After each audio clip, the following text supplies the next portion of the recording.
Welcome back. A Brookfield insurance company is considering a nearly $60 million expansion of its headquarters or move out of the state. Old Republic Risk Management is asking the city for $2.75 million in tax incremental financing to support the proposed project. Now, this comes amid aggressive incentive offers in Illinois. To explain what's at stake, we have Andrew Weiland, editor of BizTimes Milwaukee, joining us. A lot to talk about.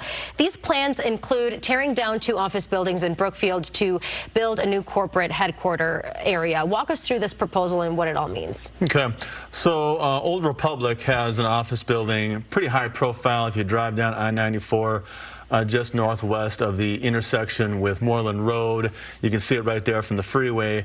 They're looking at a site immediately west of that to tear down these buildings, as you're talking about, and building a new corporate headquarters, $60 million project, like you said. And what we're seeing play out is they're seeking a subsidy from the city, $2.75 million.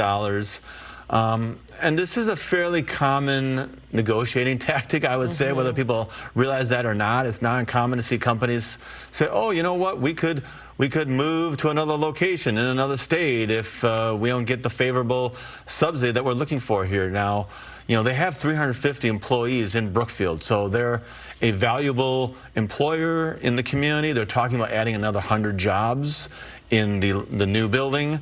So you want to keep the existing jobs. You want to gain the opportunity of the new jobs they're talking about. So they're pretty well positioned to seek this from the city.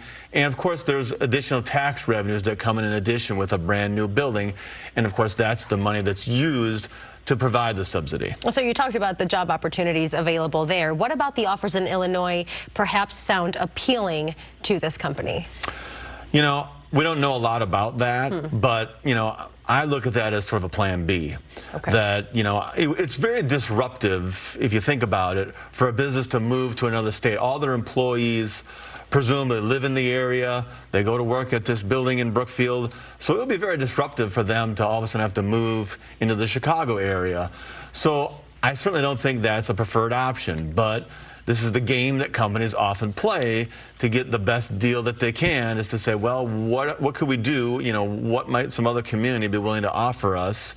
And to play these communities and play other states against each other to get the best deal that they can. It's just how the business is done very often. So what is the city of Brookfield saying? We're talking $2.75 million.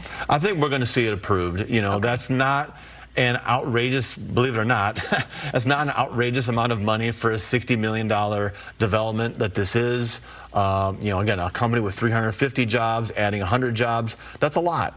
And, you know, I think Brookfield is going to likely approve this to keep the company and take advantage of the growth opportunity that's there. And really quickly here, we have a couple seconds left, but does this point to a little bit of a competition between Wisconsin and Illinois when it comes down to companies and employers? Yeah. We're constantly seeing that from rivaling states.